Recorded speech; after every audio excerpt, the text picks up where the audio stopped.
आपलं शहर हे आपलं शहर आहे आणि ते स्वच्छ ठेवण्याची जबाबदारी आपली आहे. पण आता आपण पिंपरी चिंचवडला स्मार्ट सिटी म्हणतोय, पण आता पावसाळ्यात तुम्ही पाहिलं असेल, प्रत्येक ठिकाणी ड्रेनेजचे प्रॉब्लेम येत आहेत, रस्त्यावरती पाणी येत आहे, नागरिकांना जायला त्रास होते आणि त्यामुळे हिंजवडी आणि डांगे चौक जो आपला ट्रॅफिक जो वाढतोय, तर तुम्ही ज्यावेळेस त्या पदावरती येताल, म्हणजे ज्यावेळेस तुम्ही नगरसेवक किंवा कुठल्याही तुमच्या राजकारणी पदावरती आल्यानंतर, तर कशा प्रकारे त्या गोष्टीला टॅकल करणार तुम्ही?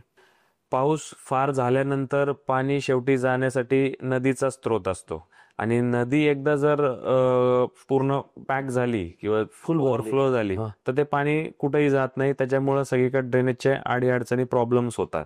आज नदी सुधार प्रकल्पाच्या माध्यमातून संपूर्ण पवना नदीच्या जेवढे नदी पात्र आहे त्या नदी पात्रामध्ये PMRDA व पिंपरी चिंचवड महापालिका व पुणे महापालिका ह्यांना बरोबर घेऊन पूर्ण नदी सुधार प्रकल्पाचं आमची एक कामाला सुरुवात देखील महापालिकेच्या माध्यमातून झालेली आहे.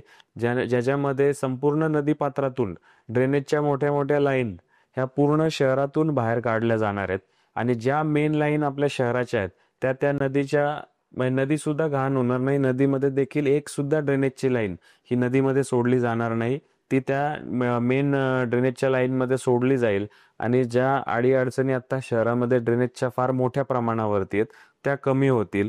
परंतु आज प्रत्येक भागामध्ये प्रशासनाच्या महानगरपालिकेमध्ये नगरसेवक नसल्यामुळं त्यांना त्या त्या ठिकाणी तिथे लोकप्रतिनिधी नाहीयेत ज्यांना ते फोन करून त्यांच्या ज्या काही कामांच्या मागण्या आहेत त्या त्यांना त्यांना करता येत नाही. की आपण रस्त्याने जाताना बघत असाल की रस्त्यावरती कचरा अस्ताव्यस्त पडलेला असतो, त्यामुळं परत आपल्याला त्या गोष्टींची मागणी पूर्तता करावी लागते, कारण की चांगल्या चांगल्या सोसायटीच्या बाहेर लोक कचरा कोंडी म्हणजे स्थापन करतात, रस्त्यावरती अस्ताव्यस्त करता येते. थोडंसं आज आता ज्या पद्धतीने काळ बदलत चाललाय त्या पद्धतीने नागरिकांची देखील त्या पद्धतीचा विचार हा बदलला गेला पाहिजे. शहर आपलं आहे, आपल्या घरासारखं आहे ह्याचा असा विचार करून जर प्रत्येकाने तो विचार केला तर ज्या पद्धतीचा कचरा शहरामध्ये वाढतोय तो व्यवस्थित तो सेग्रिगेट केला जाईल आणि तो त्याचं जे काही निवारण करायचंय ते महापालिकेच्या माध्यमातून केलं जाईल.